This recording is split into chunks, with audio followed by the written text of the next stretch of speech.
Alright, let's get this show on the road. Hello everyone, hope you're having a good day today.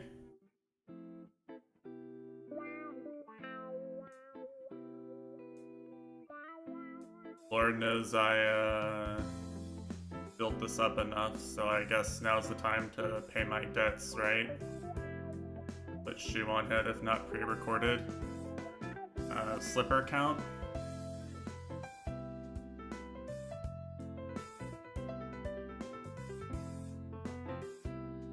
It's close enough, right? Now that's in the VOD, so you know. We got the footwear reference in the VOD pretty early. Oh boy. Yeah, it's man.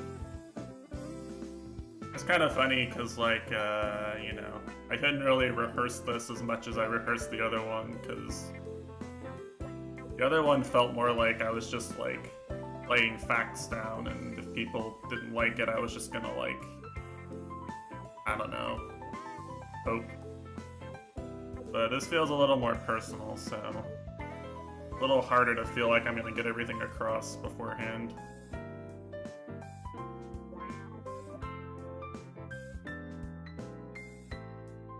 So,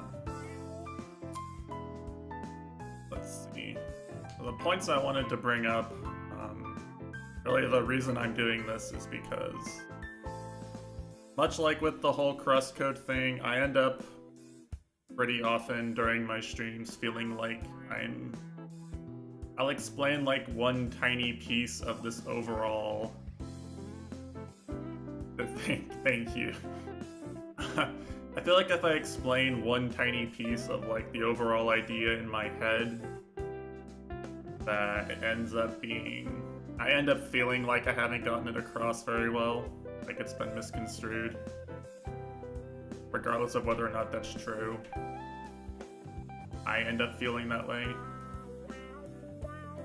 So the hope is that by the end of this, that like all the weird offhand things I say about like my mindset when I'm like sitting here resetting stage 1 over and over again, or practicing something that I've done 100 times in practice for the 101st time just to get it more consistent. Like, the whole idea of what it is that's driving this forward is kind of laid out. I don't recommend you attempt that. Not advisable. Do not recommend. It certainly appears that way, doesn't it?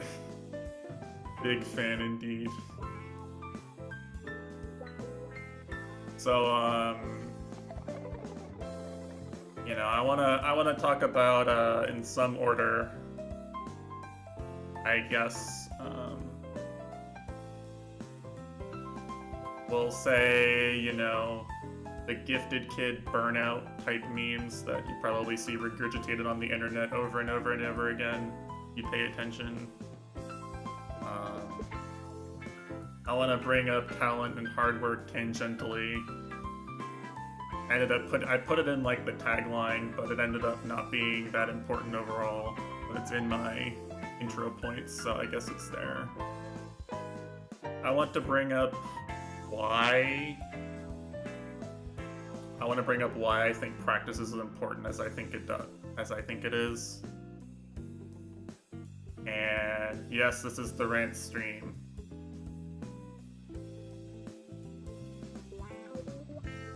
And I guess really, like, again, the point I'm driving towards is like, what am I doing and why am I doing it? What's the, you know, what's the end goal here? So, like I said earlier today in another stream's chat, I'm gonna try not to use other people as examples, mostly because I don't think it's overly useful. If anything, I feel like my points should stand on their own without using people as examples as much that aren't me, is my hope. So any resemblance to, you know, persons living or dead is coincidental, right? You know, gotta get the disclaimer in. So to start off, wanted to give a little bit of background, I guess, into like how I became someone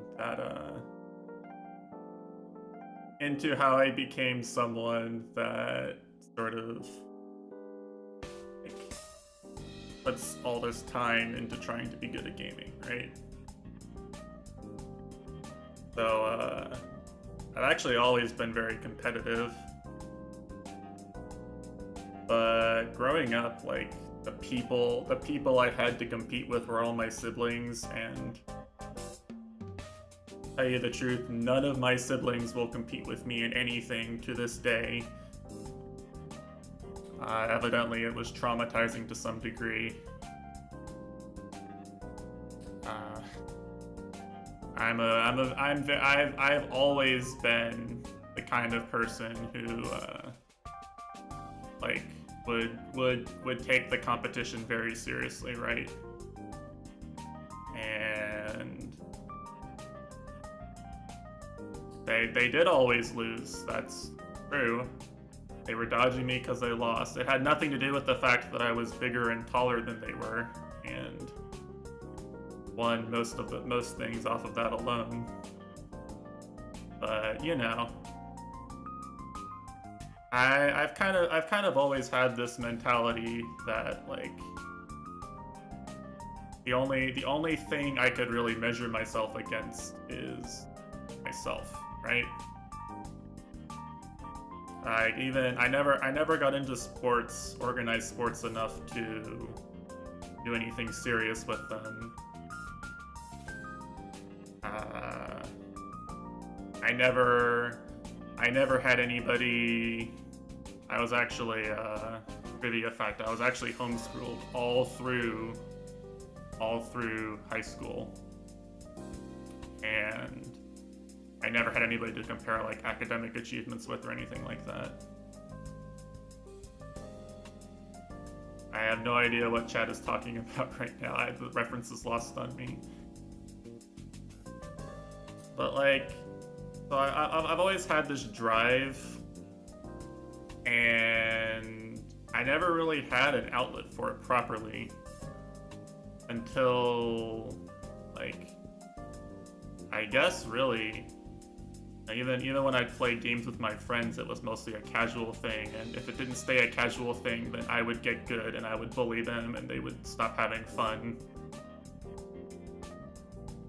So where this is going is that when I was in high school and I started living online like I am now, awkward, in a completely different online life under a previous username and set of friends.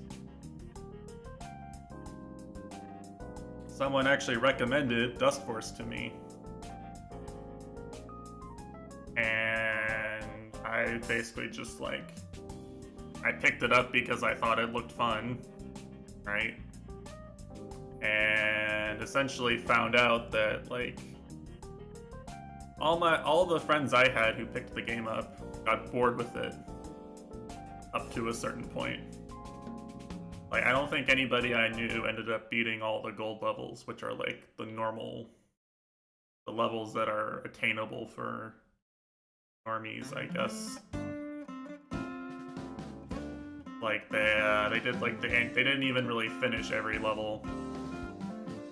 And I just kept playing. I didn't get bored with it. I didn't have money. I wasn't really allowed to spend a lot of money on games. I didn't have anything else to do, so I just kept playing until I got really good.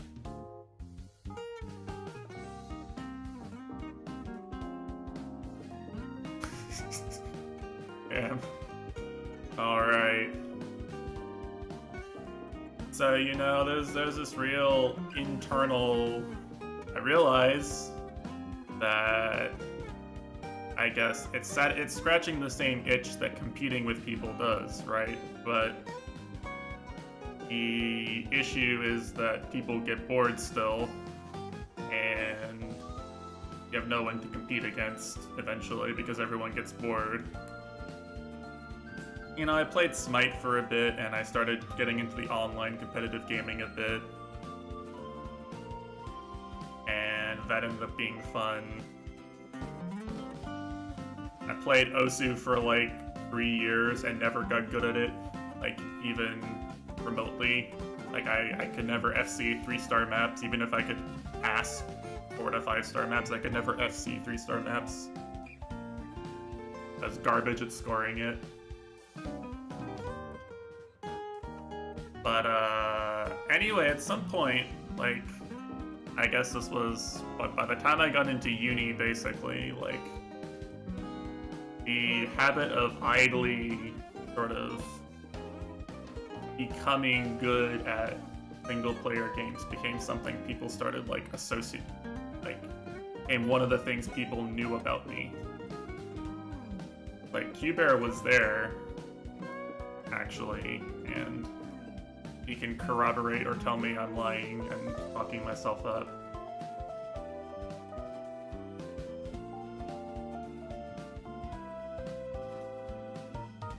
Right, so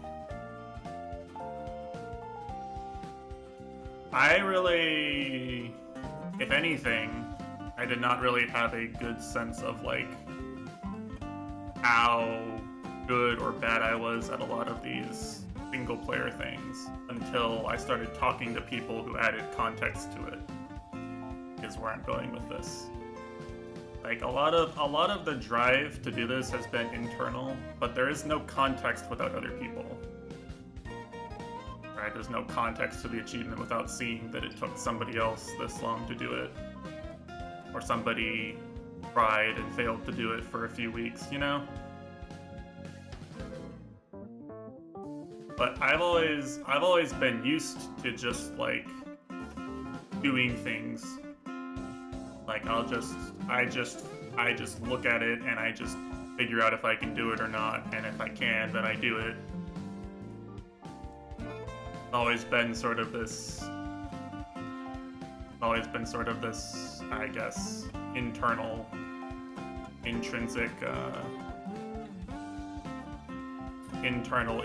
motivation, we'll say, right? So with that being said,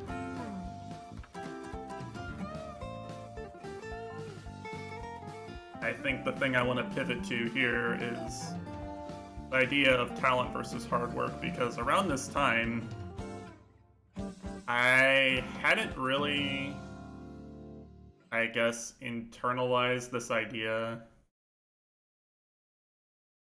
right? Like,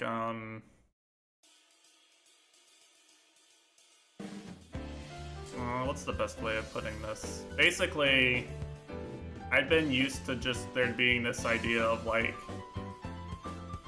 I was born good at math, good at programming, good at logic, whatever you want to say, right? I had always kind of lived with that idea, but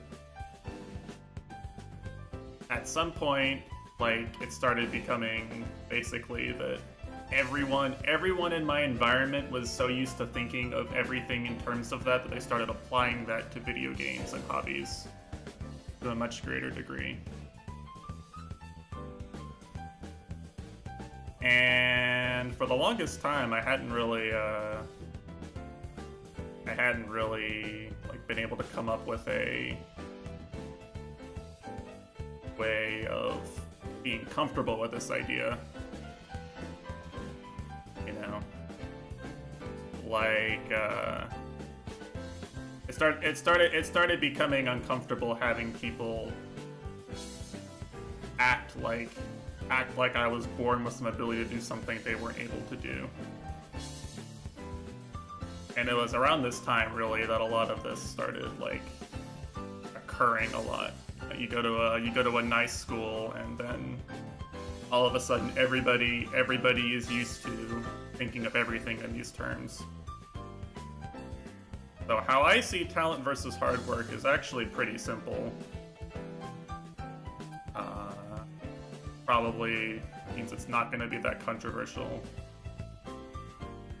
Like, I guess the best way of putting it is that talent will like increase your base stat in something, and in a lot of cases it'll also increase like how quickly you add to that stat, right?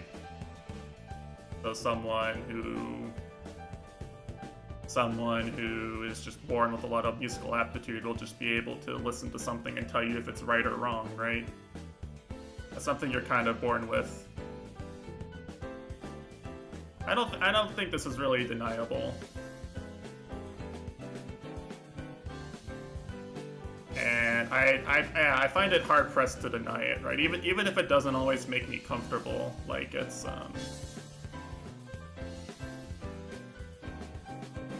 it's become clear that a lot of people just don't see the things somebody else is seeing, like, as immediately, right? Sometimes it just happens.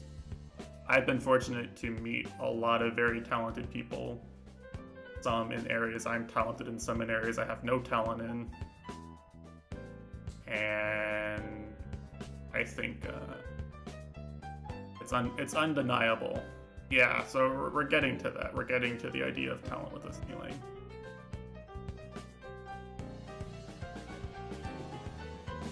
But the thing I wanted to touch on is that the problem with this whole idea of talent versus hard work is that as an outside observer, it is actually really, really hard to, like, it's hard to observe someone and feel like you are, and, like, I guess, attribute the same amount of success to their talent that they do. It's hard to like justify the two things, right? You might look at someone who's really good at something and claim they're talented, and you might even be right. What you can't know really unless you know them super well, is you can't know what point they started at. You can't know what they did with that talent in order to cultivate it. You can't know, like, you can't even know, like, how much of their mental energy they put towards it on a daily basis, right? And if I want to go back to my siblings example, yeah, you don't know, right? You have no way of knowing. People are really quick to, like, make assumptions, or some people are anyway. And there seems to be some sort of rationalization that goes on a lot. And you will just have a different perspective, right? I have a very different perspective on my siblings' musical achievements than anyone who knows them, probably. Anyone who knows them outside of my family. And it's because I was there when there was any musical aptitude at all. And I was there for years and years and years of practice and trying to learn things and trying to improve. Whether I wanted to be or not in some cases, I was there. But, you know, we're all meeting all these people, and you have, every time you see somebody on the internet, you have no idea, usually, of exactly what it is that it took to get there, right? You're getting this really abridged, like, you're getting the result with none of the work.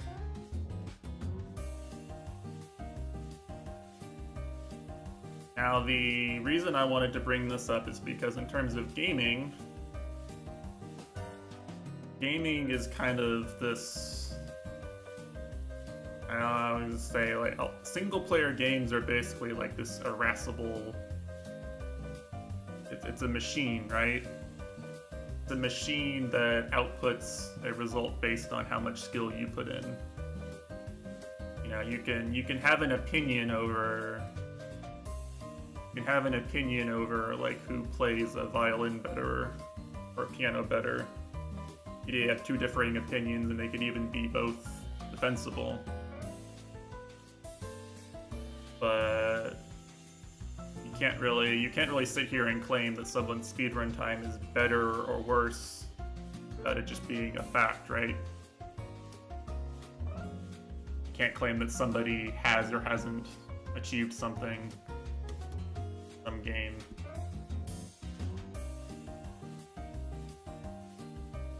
So I think we'll come back to this.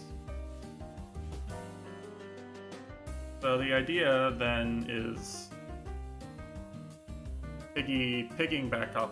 It's not necessarily good to make a conclusion on game skill, but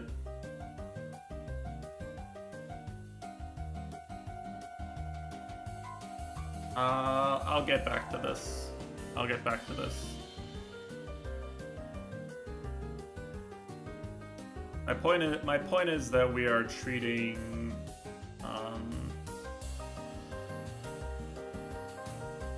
at least a lot of people are treating whether or not you can or can get this number as an expression of skill, right? Try to make the numbers, try to make this result happen. That's the expression of your skill. The same way musical performance is an expression of musical skill. Making the result happen is an expression that people recognize. So the next thing in my notes is the human limit. I'm still not sure I ordered this correctly. Also, I will answer questions. We'll have questions. I'm just trying to get complete thoughts out. So, okay. So, skill ceilings and human limits.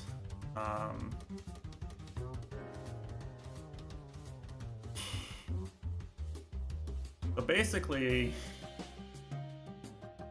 my take, this is colored purely by my own experience.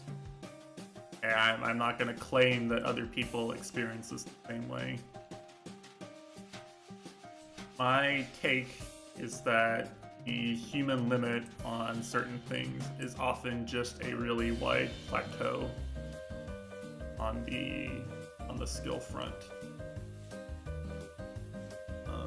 Why am I saying this? Okay. Basically, the way I see it is that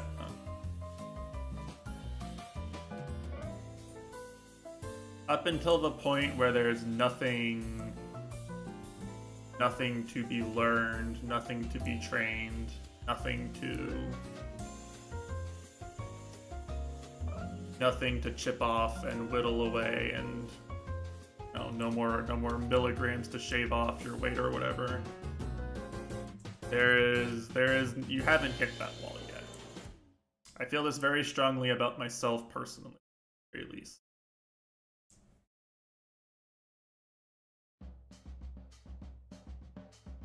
Right. So the idea is that just if I am seeing a long period without a visible improvement in the result, in the overall result, there's still individual things to improve. The human limit has not been reached. Now, the caveat to this is that obviously there is a human bodily limit in a lot of aspects, right? There's a lot of and to be honest, even people at peak gaming level cannot really reliably press, frame perfect 1/60th of a second inputs without some sort of visual cue aid, without a pause buffer, there seems to be some sort of human limit. The two best Super Mario Bros. Players in the world, have gotten the frame perfect, multiple frame perfect skip, multiple frame perfect trick, 8-4 levels, each once, I think. The two highest individual skill players, almost without a doubt, have gotten it literally once, and never in a run. Purely in IL thing. So there is a human limit to how consistently I can mash a button in a certain second. There's a human limit to how precisely I can press a button. And my take on this is that I have not even come close to hitting that in almost every game that I've played. It is what I truly believe. Basically, what I believe is that every single time it has taken some resistance to actually achieve a goal, it has been almost entirely mental. Right? There is a mental issue about teaching myself to learn 7A correctly, to be able to flow through the entirety of 7A. It took me a month. And the moment I got my mental about it correct, I actually just like sat down and I just like, it took like a day or two of runs where I was getting runs to 3,000 meters consistently, and I just did it, right? It just happened. There's a mental barrier. I want to be clear that this is not like, not to imply that people in some games, or that some things you do aren't pushing up against a true human limit, because they are, right? There is a world record button masher, right? The human limit that we know of right now is like 20 or 19 mashes per second or something. So if I need to button mash, that would be a feasible human limit. But the fact is that right now I struggle to do 5. I struggle to do 5 button matches within a second, which I believe is the max you can do in Dust Force to keep your speed. Do 5 in a second, you don't lose any speed. Right, so actually one of the things I try to express with the stream is that, you know, I'm trying to show the mental process of overcoming the specific like way of thinking about the game. Trying to show that rather than just like look at how good I can press buttons, I'm trying to show that getting the mental aspect of it down and actually mindfully learning from every mistake I make on stream or in practice will get me over these skill plateaus eventually. And that it does make a difference in the end, right? Which is why I've been trying really hard to make sure that I like do things for the first time on stream. Now, for better or for worse, my first Toho clear is still up on YouTube. I don't know how many super players you could say that about. Not that I'm a super player. I don't know how many super players you could say that about, right? It's there. You can go find it if you want. You can go watch me like playing with five lives in PCB, 5 life Sathya A, and like struggling so hard to get through stage 4 without throwing the entire run with 4 bombs in stock multiple times. You can go watch it.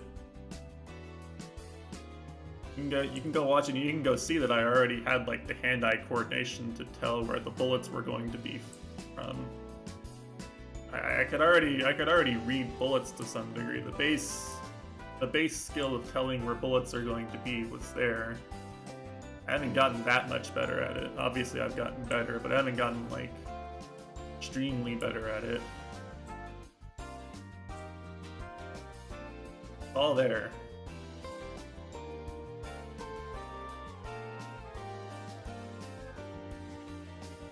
So, I guess in the end, again, referring to myself and myself exclusively, I see the idea that like there's some human limit preventing me from getting the goal that I think would be cool or interesting to do as just cope. a refusal to engage with the idea of needing to do doing everything that I would need to do to attain it.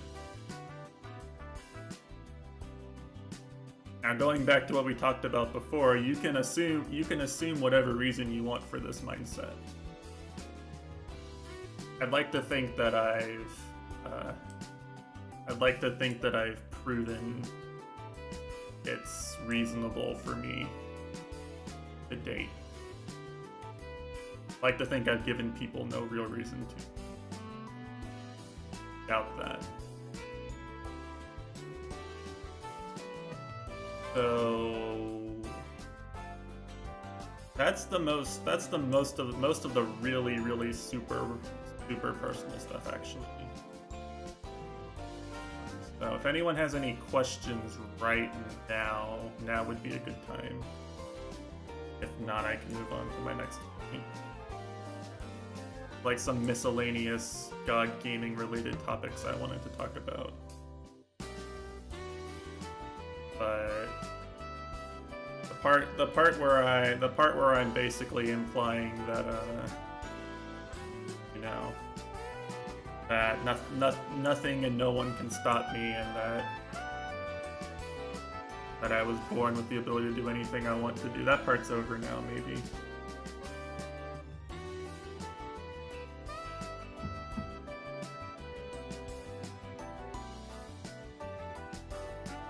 When are you streaming LOL-K? After I get a 700 million USD lunatic score.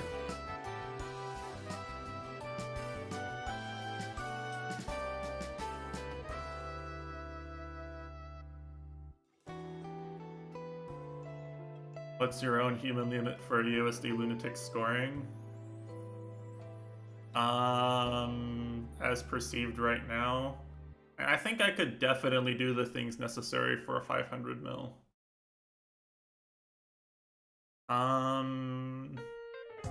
Going higher than that, I'm not 100% sure.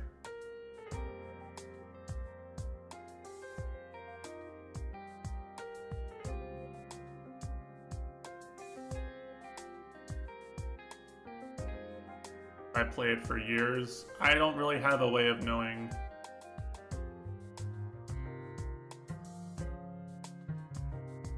Like, to be honest with you, I'm not sure. I'm not sure I could tell you without like knowing how tight the limits on some things are, basically. The reason why I pin 500 mil as a realistic thing in the first place is because I see the things people are doing, and it's like they're all things where I'm like, yes, I know I can do this right now. I've at least tried to do them or things like them.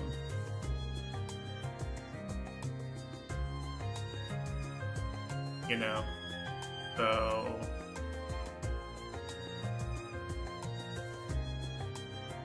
And I think I could deal with the mental aspect of playing Lunatic at a world record level. I keep training myself the way I am.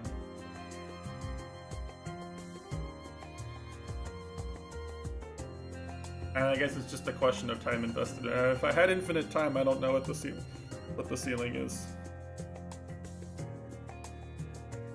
I would have to watch Cactus some of Best's video and see how many of those are like actually viable in runs.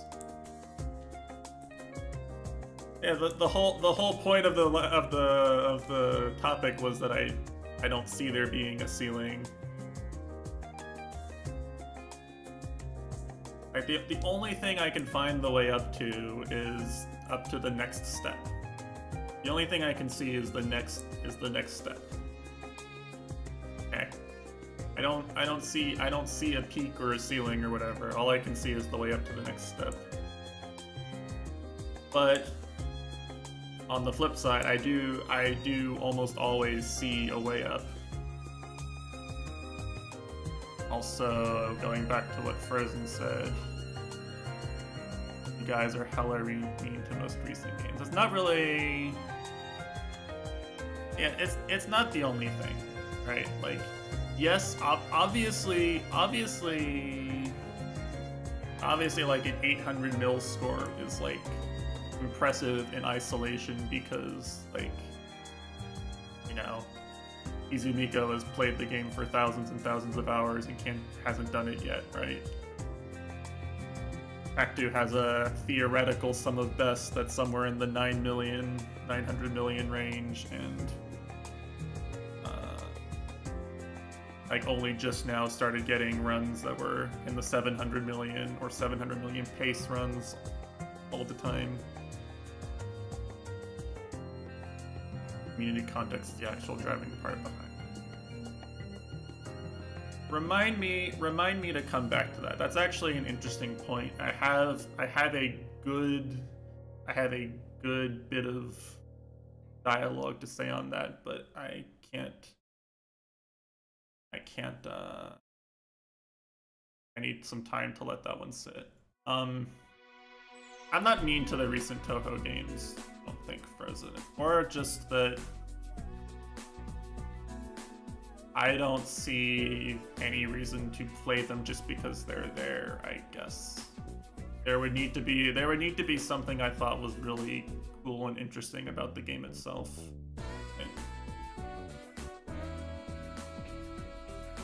Like, me stopping after UFO is not purely a I think Zune became a hack fraud after he made UFO. That's not the reason. It's because, like, just got kind of bored. Like, I felt more like optimizing things that I'd already done rather than like just trying to pick up something new. Of course, Fap is correct. So actually, something I wanted to bring it because I said I would credit Aru with this, so I have to actually get to this point before everyone passes out due to boredom. The title on this segment was "Creeds is just too fucking good." Aru Chomu 2022, and the reason I wanted to bring this up is because I do think it's interesting. Like we started talking about this earlier, I do think it's interesting to isolate the idea of your game skill with actual, like, results and attainability of goals, right? So, for instance, I guess the easiest example, right, is that take your favorite Toho scoring game. I'm gonna use Moth as an example, even though it's not. Basically, everyone who can run Moth at a certain level can LNN, right? Anyone with a certain Moth score can LNN. Because to get that score, it requires you to LNN Kaneko. And in most cases requires you to LNN Aya. So, like, the things that you're getting out of dealing with are like Momiji and some parts of Sanai. I don't remember. You cap Hydro Kama, right? Yeah, so it's like you don't even really, you know. You're optimizing all these other things, sure. You're building up your game skill by trying to speed kill all these hard spells. Alright, well 5% is disingenuous in Moth anyway. That's a game we measure score to 4 significant digits in Aru. That's disingenuous anyway. But, you know, like, the idea is, right, that, like, you can clearly see that someone has a amount of base skill. And they can get their fingers to do whatever. They can get their fingers in their brain to process the game in a way that lets them do things requiring a certain amount of skill. And this goes back to what I was saying before. Like, at the end of the day, really what you're doing is you're taking those core skills and you're putting the mental aspect of actually getting the run together, getting the achievement together into place, right? Which is why you see things like, you know, the GOAT Super Metroid Runner can do things like grind any percent for a legendary time that he himself said was impossible 2 years before, with no new major strat changes, just pure skill improvements. And then he can go and just like sweep the leaderboard in like all other categories for like a few months afterwards.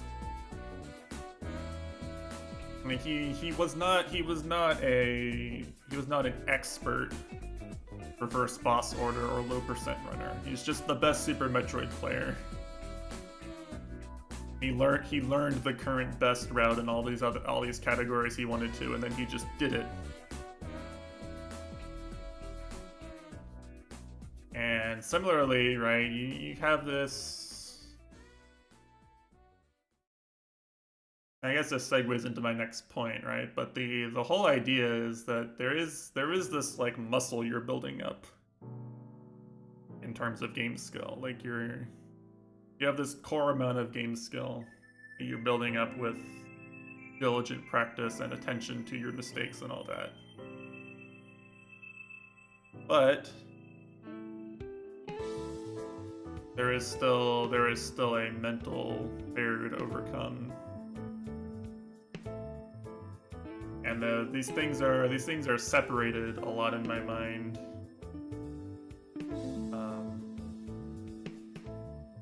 In general, due to some of the points I've gone over earlier, but also because of examples like this, right?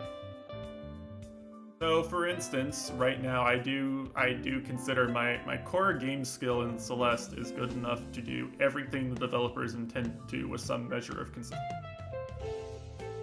I can do all the dev-intended strats with pretty much... I can consistently do a dev-intended strat on every screen.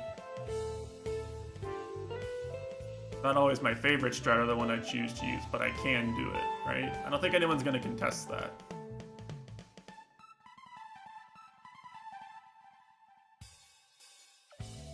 Now...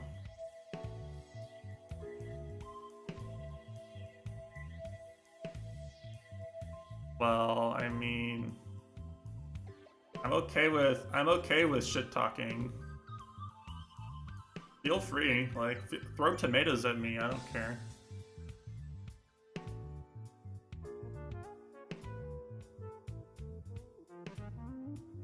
So there is one other thing I wanted to bring up that I made notes for specifically, and that's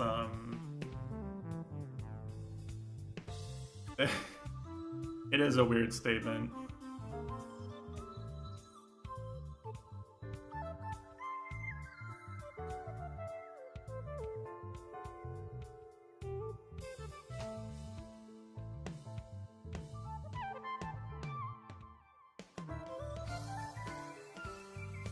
Well, yeah, but...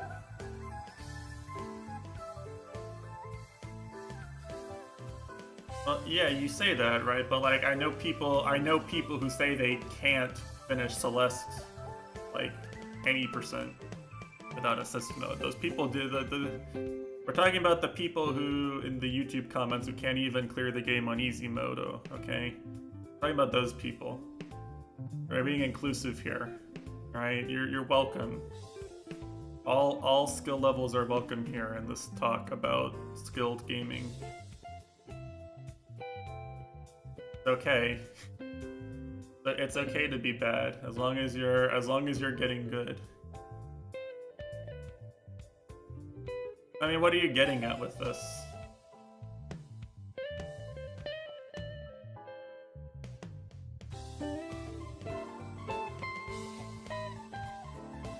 I mean, okay. For the sake of argument, we'll say that consistency just means that, like, when I walk onto the screen, I have a strategy that feels right and doesn't do something really dev unintended. It's the expected result that it goes well. Maybe there's a little flub occasionally, but like it's not because like I just don't know what I'm doing. It's like I just press a button wrong randomly.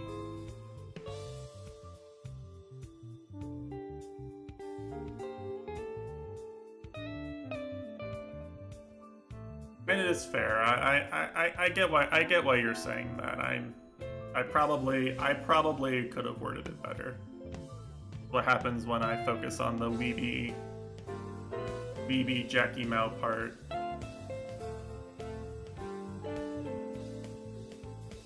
Well, me neither.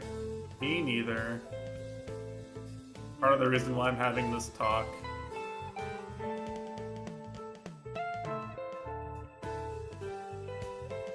Anyway, segueing back into what I wanted to.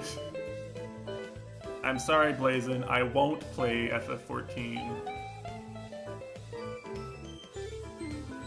I chose the right word there. Don't worry, chat. I got you. So the thing I did actually want to get at, because this is actually interesting, related topic, is the idea of how we play in practice versus how we play in runs.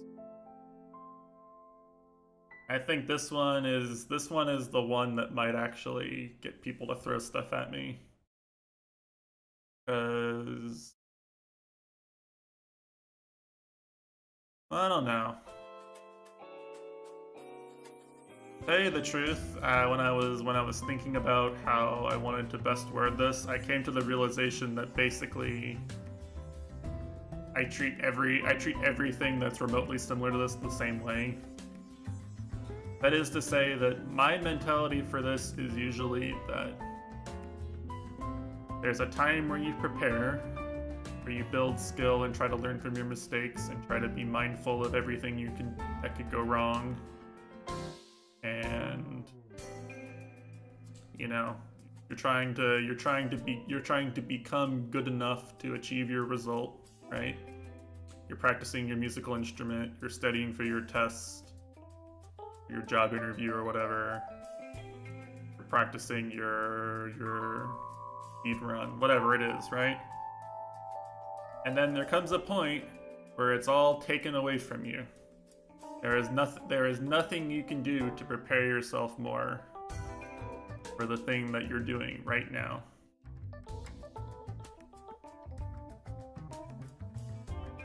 And the way you perform under that specific condition is actually something that I was thinking about this, and it's actually something that like collectively humanity seems to really value, right? Nobody actually cares if some sportsman can sink 100 shots in a row or something. No one honestly outside of like the most dedicated nerds cares that Yusuke can 4750 Scarlet Meister or whatever, right? No one really cares in the end. The only thing we really value is how people perform in that specific isolated scenario. So people actually talk a lot about this idea of subconscious competence versus conscious competence, right? Where during practice you're forcing yourself to think about everything you're doing, and you're playing consciously thinking about everything you do.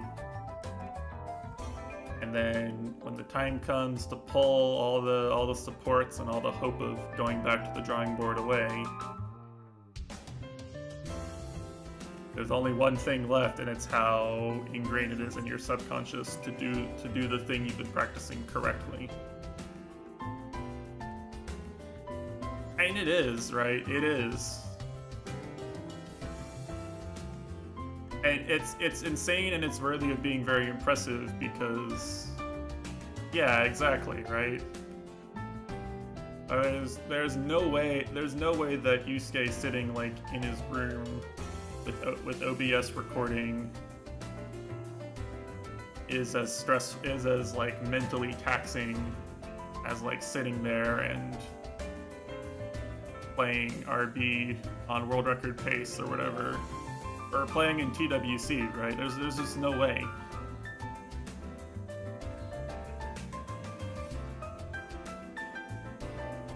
There's no way. And in a similar fashion, you know, I practiced 7B today, and I did the heart room 5 times in a row with no pressure, and there is no way that I can compare that to the achievement of getting through there when you have a golden berry, right? No one cares. Everyone's gonna forget after this that I can do the heart room 5 times in a row. Meaningless. The number could be 5, it could be 20. Everyone would still forget about it.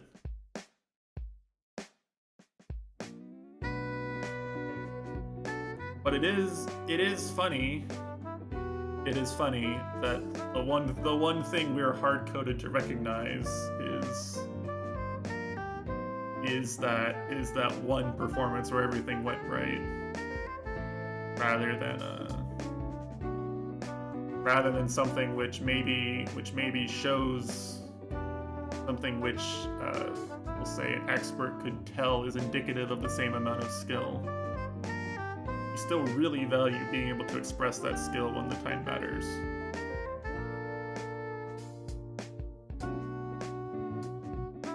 So one of the things that I do, I try very hard to,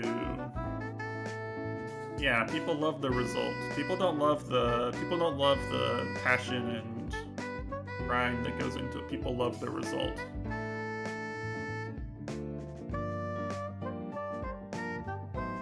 I don't think it's even like, I don't think it's specific to any one internet subculture or one era. I think it's literally just humans are hard-coded to think this way.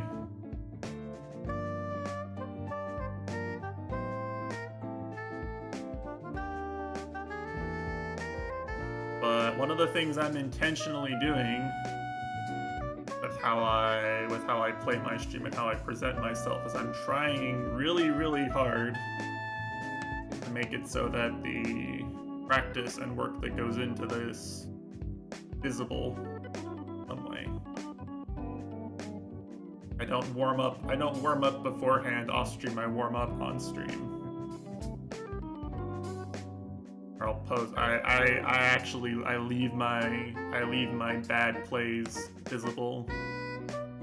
There's records out there of me being very much worse at this than I was before, right? So that's also something that I have been chided in the past for acting like producing a result was easy in this manner, because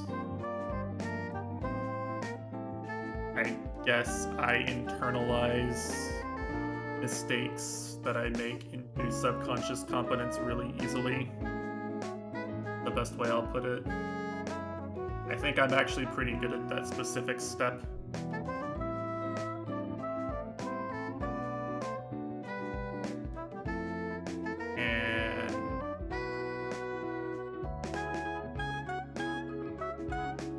I don't know. At the end of the day, right?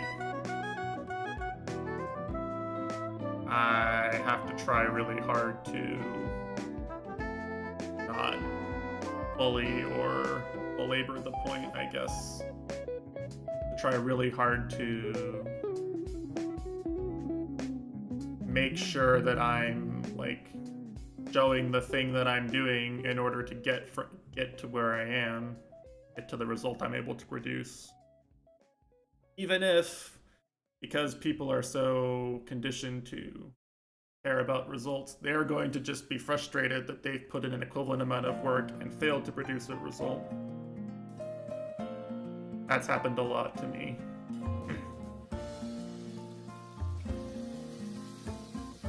I am trying to be as transparent as possible, of course, in CD,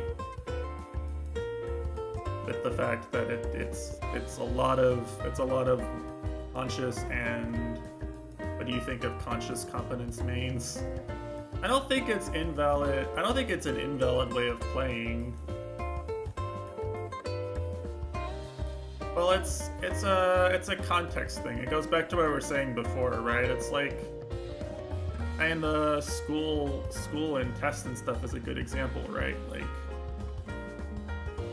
someone tells you, if your professor tells you the test is going to be curved, then suddenly some people being able to get a 90 on it is bad for you, means something to you, very, very palpable, right?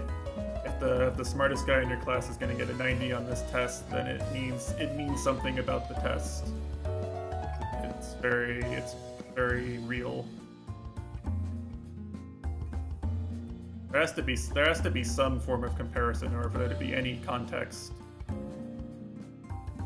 I agree in principle that it's bad to assume that something's going to take the same amount of time.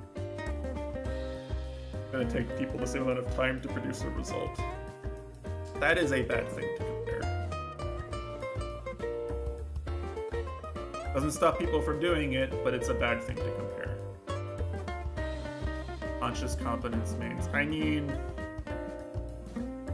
if you're going to ask, I think conscious competence has... I think relying on conscious competence lowers your peak output of your result by some amount.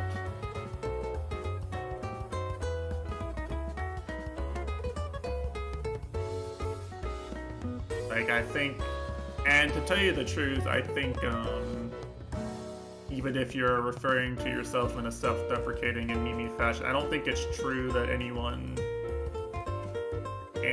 who is, like, anyone who feels like they've achieved something meaningful in a game was relying 100% on conscious competence. If anything, that's a cope. You have more subconscious competence than you think you do, probably.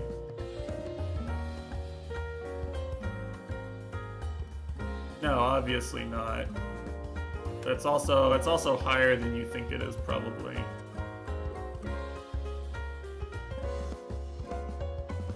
There's a term fighting game commentators like to use a lot called the mental stack, which probably applies here, right? There's always gonna be some number of things on your mental stack.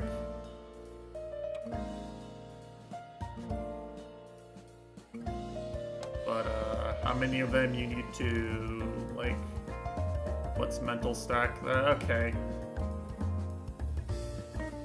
So, if you know what alright, first of all, does anyone in chat not know what a stack is in computer science? If your name is Mitesh or Fat, you're not allowed to say no, by the way. Everyone else is allowed to say no, but if you work as a programmer or graduate with a CS degree, you're not allowed to say no. Alright, so I mean, a stack is literally like it is a literal. You can visualize it a literal like stack of things, like a stack of books. The idea is that you put things on top of the stack and you take them off the top. Yeah, basically. So the idea of a mental stack is basically that what's the best way to explain this? Basically that you're going through all the things that you're consciously, like, that you're conscious of in a given moment, right? The reason people bring it up is, let's say say you're waking up in a fighting game, right? And your opponent has the choice, basically, of hitting you low, which you have to block low, of like doing a quick jumping attack, which will hit you high, and you have to block high, or they'll do a throw, and you have to counter throw. And if you never, ever, ever jump high and hit with an aerial attack, that is no longer on your opponent's mental stack. Alright, it's going to be out of your opponent's mental stack. For better or for worse, like whatever you choose to do with that, they're probably not going to be thinking about that as a list of things that can happen. So the analogous thing is, we'll say in Celeste, right? If you're not aware that holding left on a spring could take you to the yellow block faster than you wanted to, and you just go through it and die and lose your golden berry, the next time you play that screen, it's going to be on your mental stack. So the idea I think comes from this idea of, like, if your stack is heavy, right? If there's a lot of things that you're thinking of consciously, then you're not going to be able to you might not be able to get to one of the things you're trying to keep in your mental stack, right? Maybe you're thinking too much about the fact that your opponent has mixed up all 3 viable wake-up options too much, and you forget that you have this move that beats 2 of them, right? Because you got mixed up twice in a row by something, you forget that you have something that counters his other options, and then he just does the one thing you forgot would counter him, and you just die. You eat shit. Get wall broken. You start talking about how this guy is mashing. You uninstall the game because the game sucks, right? Stuff like that.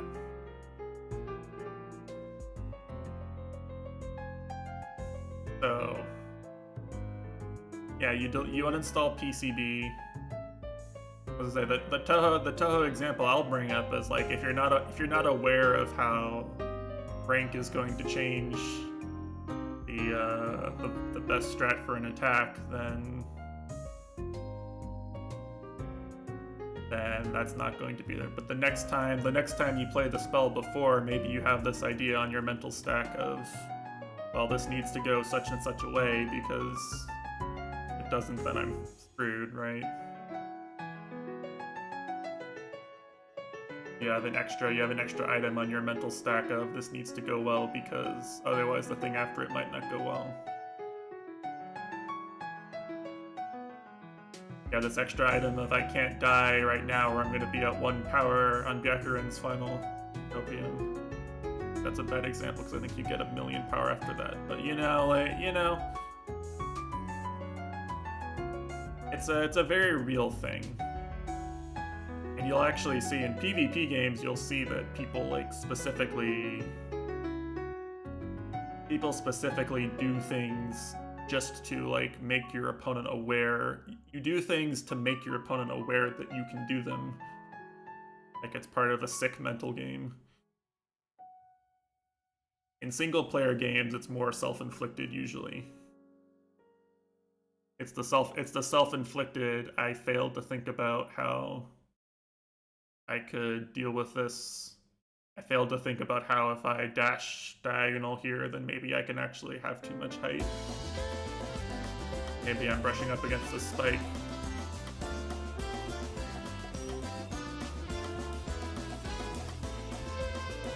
And it affects your mindset. Which is actually why I verbalize a lot of this. You might have noticed on stream. It's hard to verbalize it without it being A, cope, and B,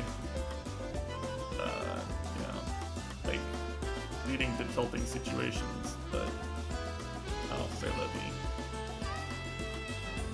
What was the thing? There was something I wanted to bring up. Let me scroll back up here.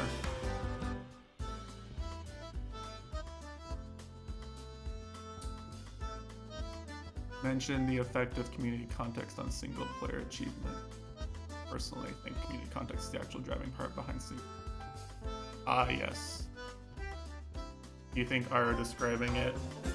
I mean, no. No, I don't think it's overdoing it. I think it's more like a question of how much processor time does it take up keeping it in your stack. And obviously it's bad if you have this idea in your mind that like this thing went bad 3 times today and it starts taking undue toll on you.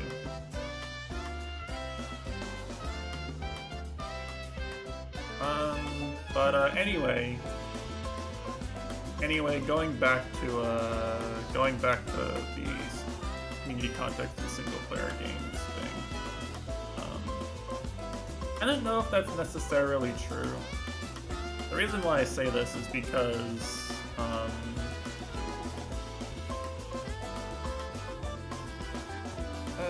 what's the fastest way to explain this? As someone who watches a lot of speedrunning history and like keeps up with speedrunning, which is a huge hobby, which encompasses a ton of differing skill sets and, you know, games and even eras, right?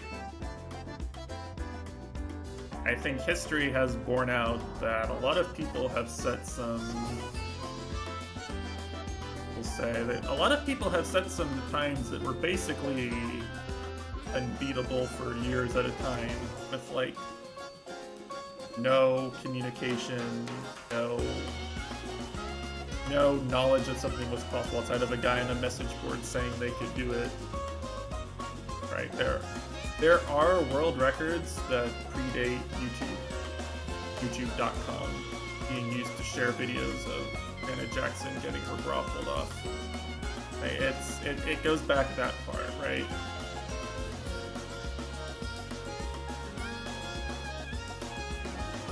Like, obviously there's probably some social aspect to it even back then, like maybe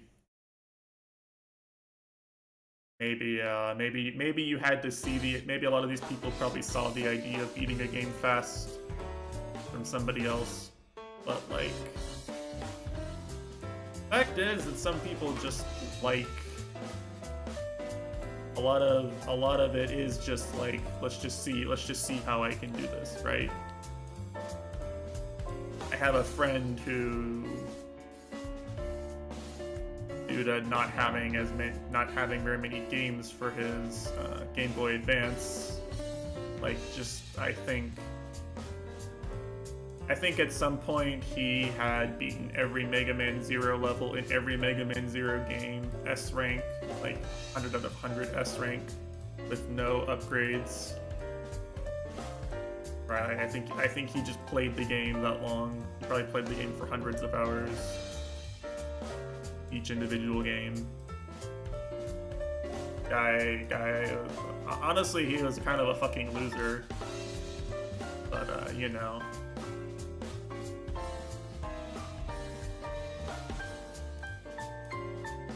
I'm only saying that because he creeped on my sister later, don't worry.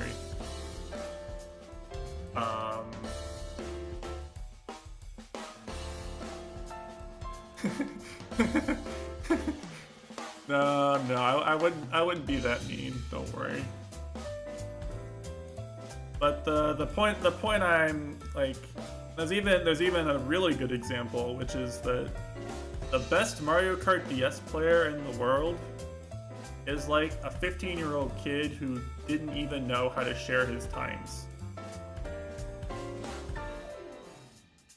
Like, he had never seen the leaderboards. He had no idea of how to share his times. Like, I think the only reason people found out about him is because he got a time that he really liked and he like put it on his social media or something.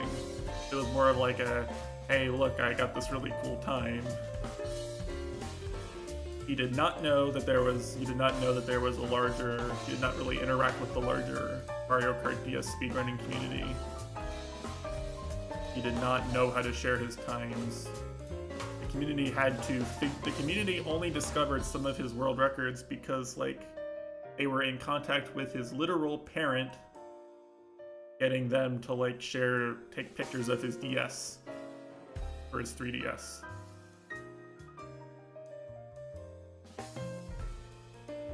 It is actually a really good story. Like, it's hilarious and also kind of sad because, like, Mario Kart DS is a community where, like, there is basically one guy, or was, who, like, had 90% of the world records. Like, they had their God Gamer super player, who was like a community idol, and, like, this guy cannot beat the Japanese Zoomer. Like, he actually has to work really hard to keep up with the Japanese Zoomer now. It's actually really funny.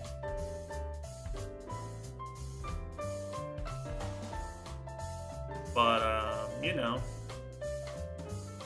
in the end, right, people can tell that something is hard for them, I guess. Yeah, there is context. There is context from the community for sure. But, like, if you... A lot of people have just played games to the point where they got rid of all the mistakes they knew they were making, right? It's actually a very common story in games where you're allowed to change the rules, or the rules changed because they discovered programming errors afterwards, right? It's very common. Almost every world record history video features a story like that, where you go look and the world record highlight from, like, 2014 is a guy with a time 4 minutes slower than the current world record going, "Yep, that's it. That's the perfect run. No one's ever beating this." You know, this is the best. This is the best that can be done with this game.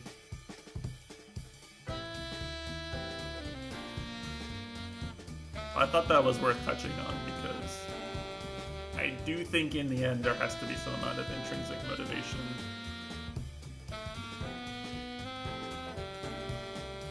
Were there any other questions?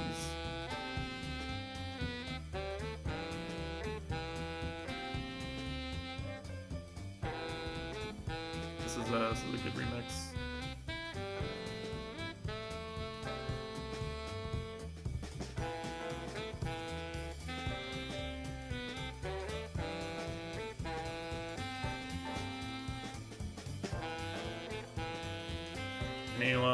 Anyone got any? Is this a several people are typing situation, or am I gonna run out of things to say and need to start wrapping things up?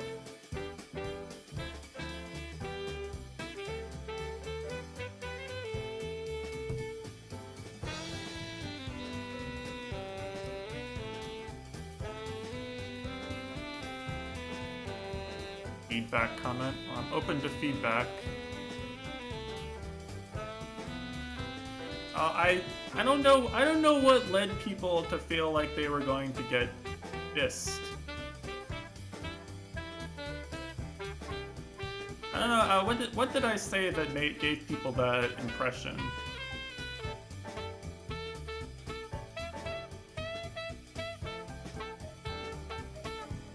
Oh, Goryuka's here after Blazin'.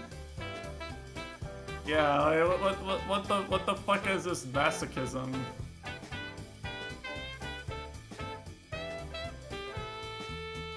I'm not giving you something to cope over. The only thing I expected, like, that would be a cope situation for anybody is I thought people would interpret my statements about the human limit as like a I guess, like, no, you're not allowed to tell me I could do this, but I'm just refusing to put in the work, sort of thing. Which I tried specifically to avoid saying anyway. I'll take it to my grave. I'll take it to my grave what my perceived Archomu limit, human limit is. I'll take it to my grave. The world will never know, but I think Archomu's human limit is only 900 million lunatic EOSD scoring. He'll never counterstop. I'm sorry, guys. I hate to be the one to have to put it in words, but yeah, can't be done. You'll never reach the truth.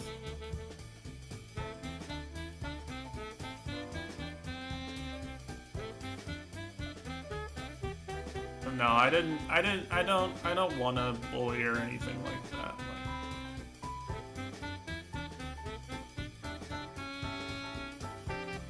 The thing that would be closest to bully, which I actually did kind of mean to talk about, but I didn't, ended up not really flowing, is I do actually feel like I have the ability to learn from other people's mistakes.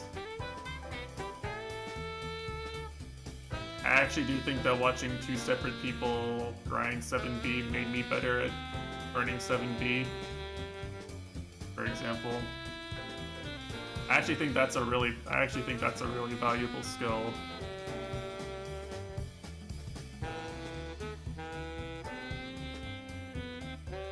Yeah, I'm sure, right? Like you have this, I don't know, it's a mindset thing. Like if you're constantly watching someone and your focus is less on like, oh wow, they're doing this crazy thing, I could never beat this. I can't even beat this game on easy modo, but this guy could dodge raindrops IRL.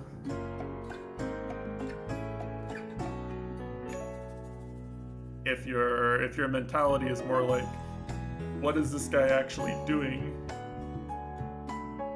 What is this guy doing that's helping him succeed? What is he doing that makes him fail here consistently?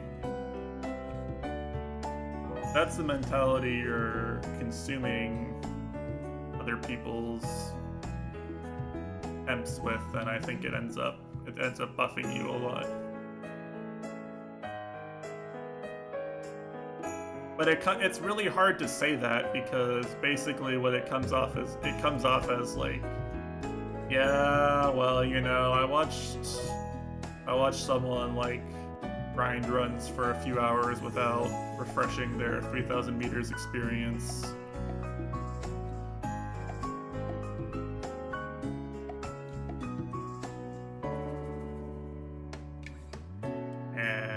It comes off as like, I don't want to do the things the scrub is doing, right?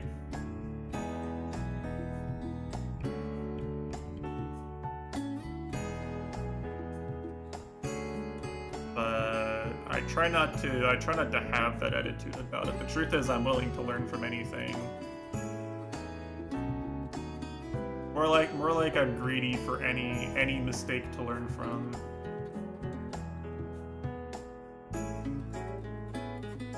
At the end of the day, really all I'm trying to do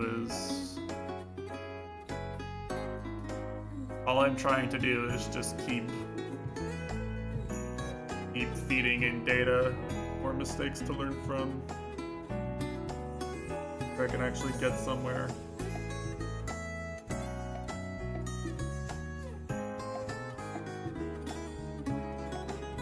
The TLDR is that regardless of how talented you think I am, the mindset I want people to have when... the mindset I'm hoping to foster in this specific stream, and with how I'm going about why I think it's worth showing these attempts at all. It's because, like, I want want to show specifically what it is that I'm learning from every mistake I make, and the results you can get simply by, like, I want to showcase the mental process, essentially. If all I wanted to do was just get better at pressing buttons, I would not stream and I would play 0 games except for Dust Force. Dust Force, I have not found a game where it feels as good to press buttons as Dust Force in 10 years of trying. TLDR by Dust Force, it's the best game ever made.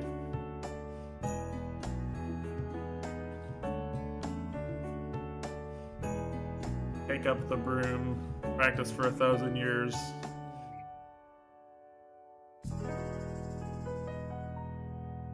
Pressing that W on Anti-Mage. Anti-Mage feels pretty good.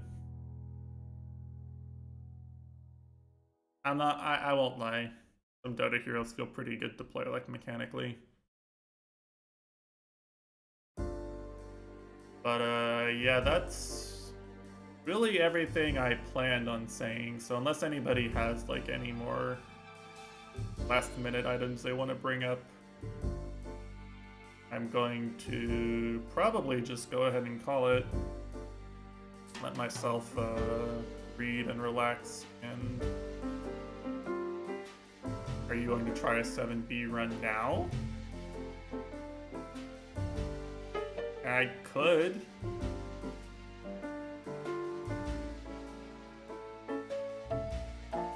The question. Uh-oh. No, no, no. Oh, no, no, no. Should I be worried?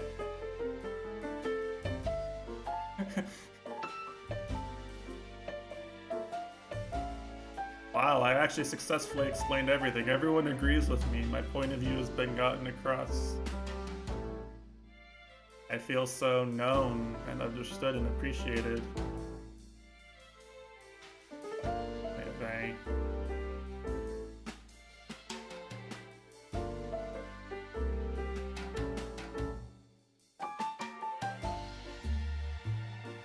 When is the next karaoke stream?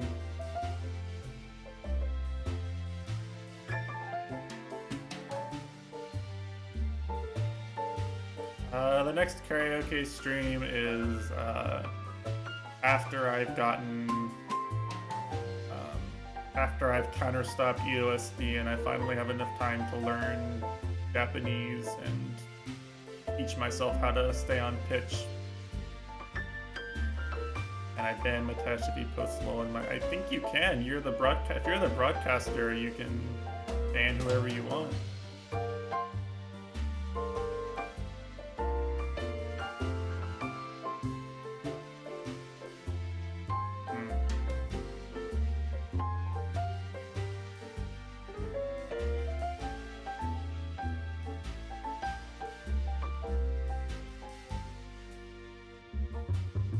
Did play it. Normal doesn't count, oh boy. The good thing I'm doing a valid playthrough then.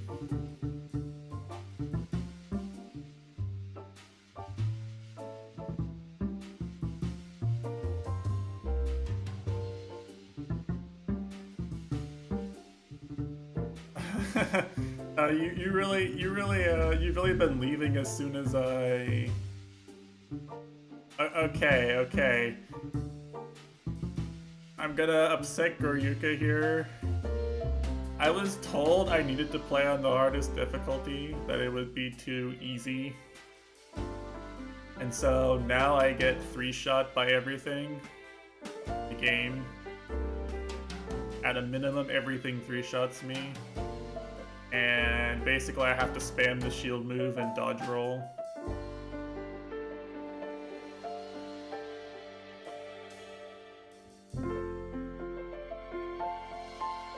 Gimp yourself by being stubborn. I mean, look.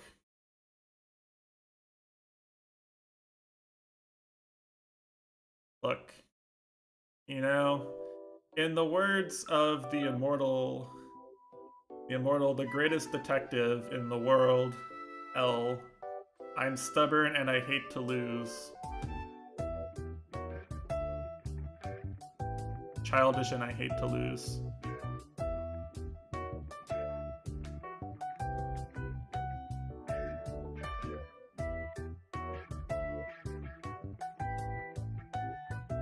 Right, so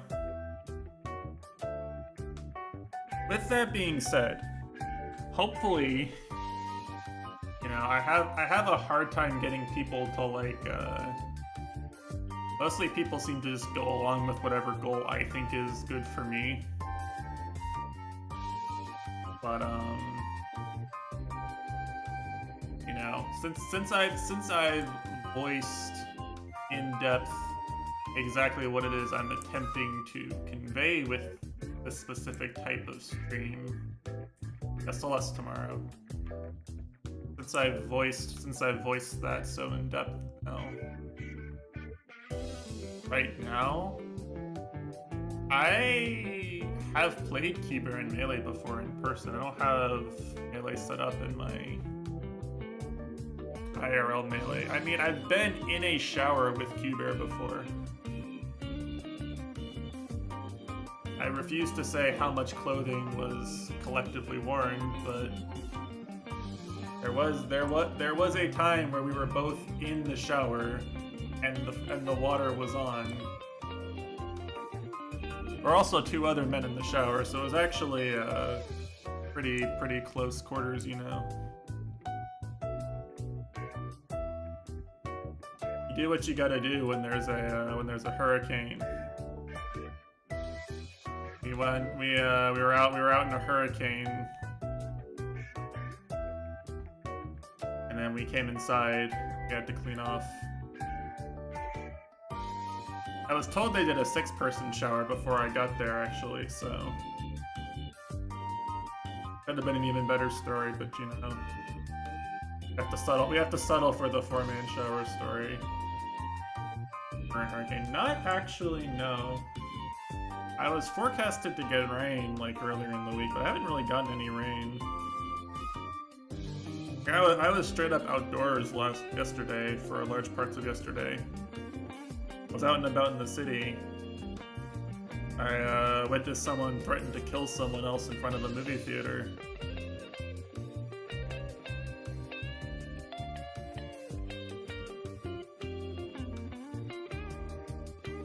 Yeah, it was an actual Murica moment. Like, I'm not kidding when I say that I was like actually watching the situation to make sure he didn't take out a gun, and that I needed to like duck for cover.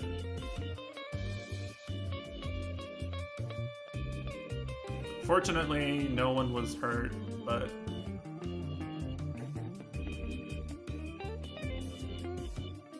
that did actually happen. Anyway. What was I trying to say as my conclusion? Like, yeah, like when I put out feelers for like trying to come up with new challenges for the stream, right? Hopefully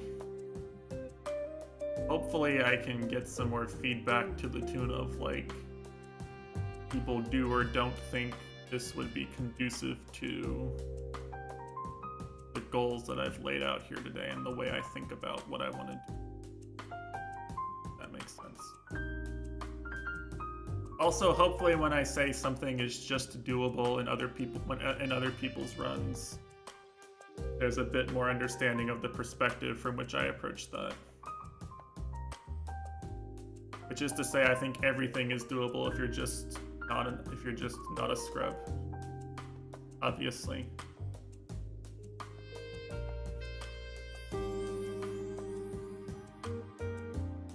That's the obvious conclusion to draw from this. So yeah, I've talked for 90 minutes now. That's definitely something. Hopefully these rants don't get longer and longer each time. I've had beverages here. Got some water, had a little sake.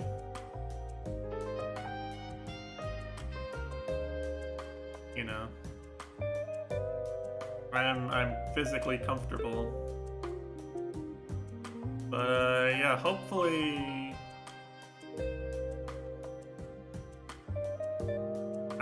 To be honest, mostly what I wanted from this was, like, understanding when his chat can appear in videos. I probably should have put it up for this one, to be honest, but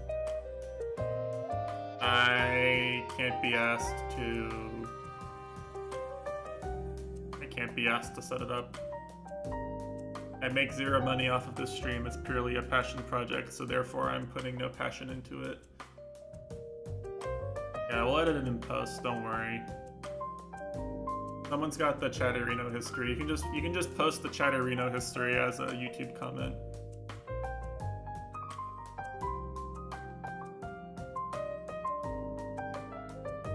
I'll get my editor to do that. Editor, get right on that.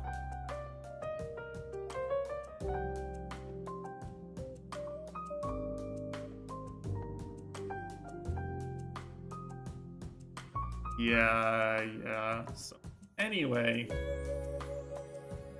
like I was saying, I mostly did this for me, but what you paying Chitando? That's classified information.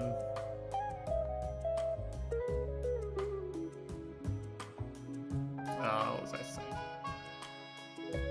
Like I said, I did this mostly for me, but if anybody got anything useful out of it, then I'm glad. My policy with things like this is mostly just to do things that the way I would want to view them, and then hope other people agree. That's the best way to be. It's the only way I have of being creative, really.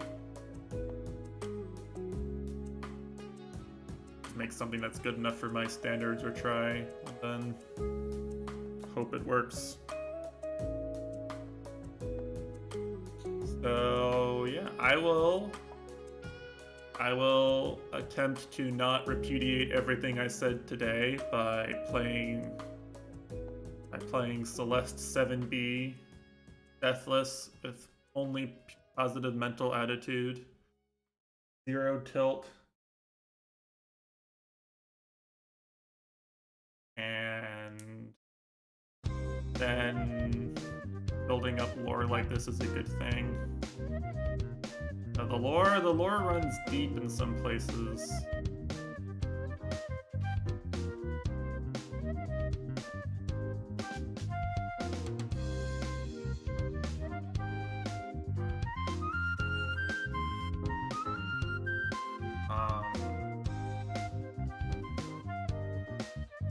And please don't use this as leverage on me to, like, bully me into going for a 700 mil ELSD lunatic play, please.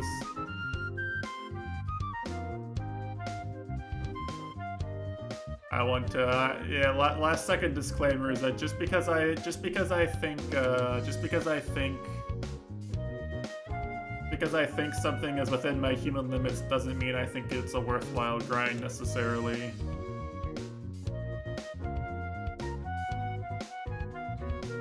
Even if my human ceiling is above LNN world record player LOLK streams. I mean, I can play LOLK, or just that I don't think I'll enjoy it very much.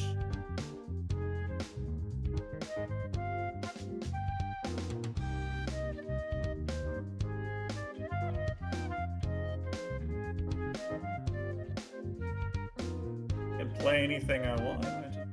I'm only playing things I'm only playing things I can love, right? Daisuke.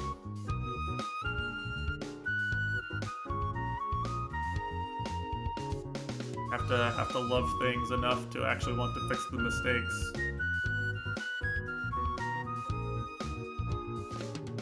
Have to get a Daisuke in there. Furry platform. And I've played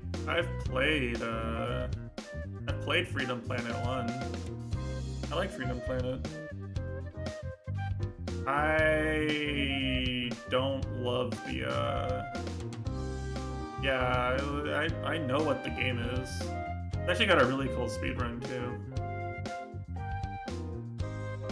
It's a high skill cap game.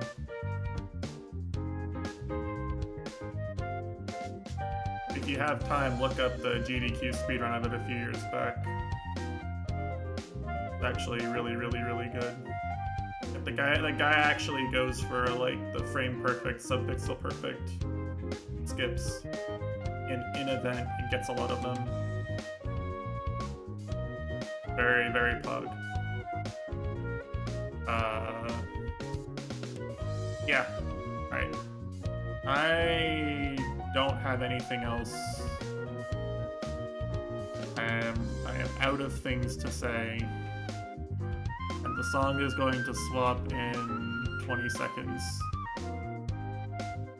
I am going to bid you adieu here and not prolong this VOD any longer. Again, hope it was enjoyable for everyone. I think I got what I wanted from it, so I'm gonna call this a win. Next rant TBD. Whenever I get annoyed enough with my self-expression on some other thing. I guess I'm shilling for it enough no one's gonna miss it. And yeah, that's all. Next rant.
Mm-hmm.